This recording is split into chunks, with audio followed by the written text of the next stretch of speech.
and I am sorry to say it is time to sound the alarm.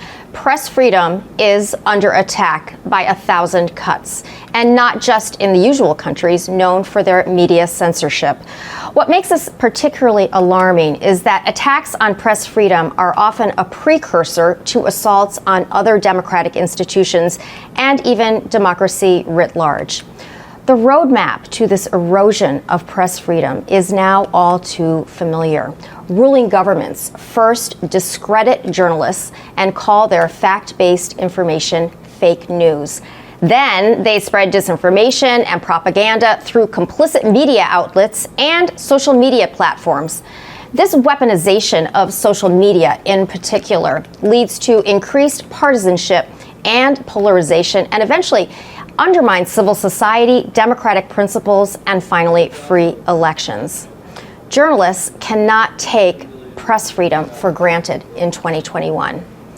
And the Norwegian Nobel Committee recognized this by awarding this year's Nobel Peace Prize jointly to my former CNN colleague Maria Ressa and Russian journalist Dmitry Muratov. Ressa's online news site Rappler is the top digital media company in the Philippines, leading the fight for press freedom while reporting on President Rodrigo Duterte's numerous human rights violations in his war on drugs.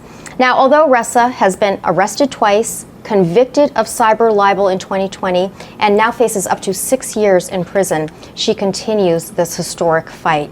Her story and the escalating conflict between the press and Duterte's government are chronicled in the film 1,000 Cuts, which I highly recommend. Ressa believes social media is helping authoritarian leaders who want to spread disinformation and manipulate the public. She calls it an atom bomb that has exploded in our information ecosystem, and says disinformation is the new terrorism that poses a threat to not only press freedom, but democracy itself. In this digital age, social media platforms are the modern day printing press, but with one big difference. Information can be shared instantly and without any filter or fact checking. Now, here's the problem with that. Research confirms that misinformation, disinformation, and conspiracy theories are all more engaging than real news. And we now know from Facebook whistleblower Frances Haugen that algorithms are biased towards this information that sparks outrage, because when people have an emotional reaction, they are more likely to stay engaged, and Facebook makes more money. This is the foundation of its business model. So there are no easy answers, but I do know that the public must fight for access to fact-based information and that journalists must lead the battle. We need to educate people about the value of a free press and remind leaders around the world to respect laws that safeguard press freedom. We need lawmakers, tech companies, and even corporate advertisers to do their part. Near the end of the film, 1,000 Cuts, Ressa quotes Martin Niemöller's poem about the Holocaust that goes like this. First, they came for the socialists, and I did not speak out because I was not a socialist. Then they came for the trade unionists, and I did not speak out because I was not a trade unionist. Then they came for the Jews, and I did not speak out because I was not a Jew.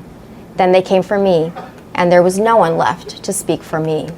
But Ressa added one more line to that poem. Then they came to the journalists. We don't know what happened after that. So as the film ends, Momoe, Maria Ressa reminds us that what's going on in the Philippines with press freedom is a cautionary tale. And I think we should all be paying attention, because press freedom is not guaranteed in any country anymore. Thank you very much for this powerful statement. I totally agree with you.